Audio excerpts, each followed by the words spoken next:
Good morning, students, and welcome to the class. In the previous lesson, we have learnt about exogenetic process part 1. Today, we will be doing part 2. Now, you all are aware of the meaning of exogenetic. Exogenetic means external process, the movements that occur on the Earth's surface.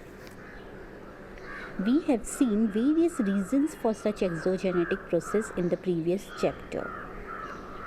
Let us study few more such factors because of which the Earth's surface wears away. That is erosion, transportation and deposition. The eroded material gets carried away by agents. Agents like running water, glaciers, wind, sea waves and groundwater. These materials get further transported and deposited to a certain place. Hence, because of these agents, the Earth's surface keeps on undergoing changes and new landforms are formed. Let us study about those landforms in this chapter.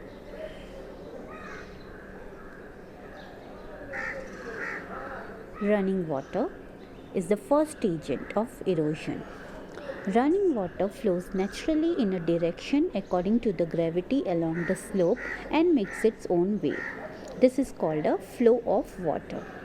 When many such flows of water come together, a river is formed. Rivers originate at a much higher altitude from the sea level. The river flows at a great speed and therefore its power to erode is great.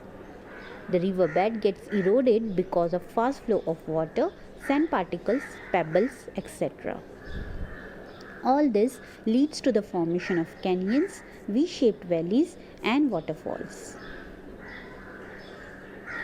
Also, when a river flows down the slope from a hilly region, the change in the slope causes deposition of coarse sediments. As these are deposited in a triangular shape, they form an alluvial fan.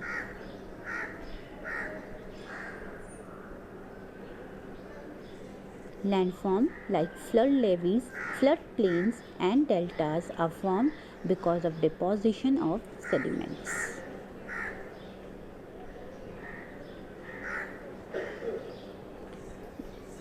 Next agent is glacier.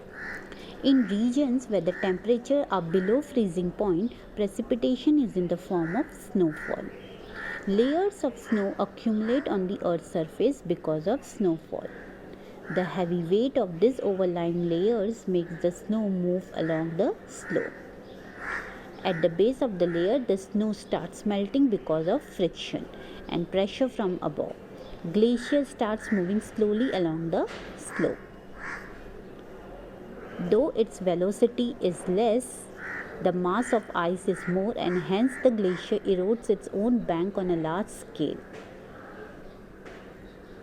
and produces landforms like cirques, U-shaped valleys, hanging valleys, drumlins, eskers, etc.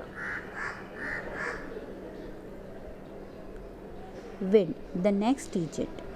The movement of air is called wind. Wind is a gaseous state of erosion.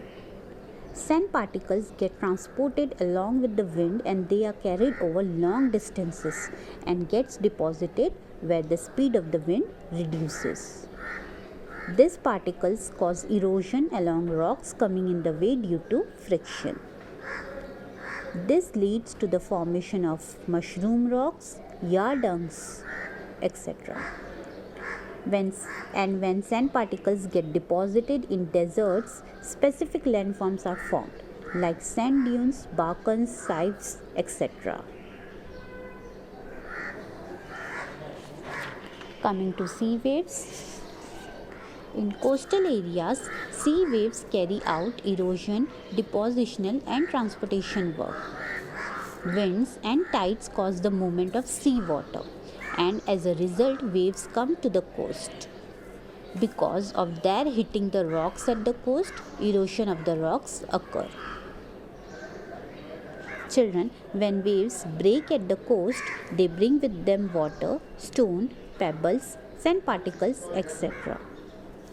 All this leads to the erosion of the coast. And hence landforms like wave-cut platforms, sea caves, sea cliffs, etc. are formed.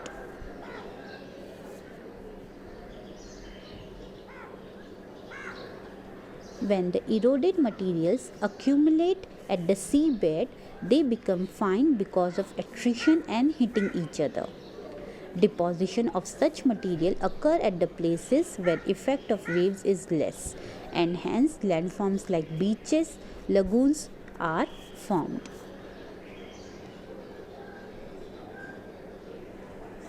Coming to the last agent, that is groundwater. Rainwater seeps below the earth's surface through cracks in the rocks. This accumulated water is called groundwater.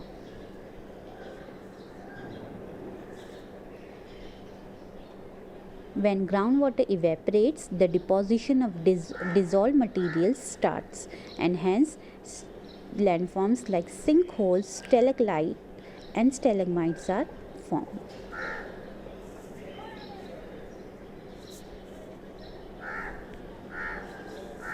So with this we come to an end of the chapter. Hope you all have understood well.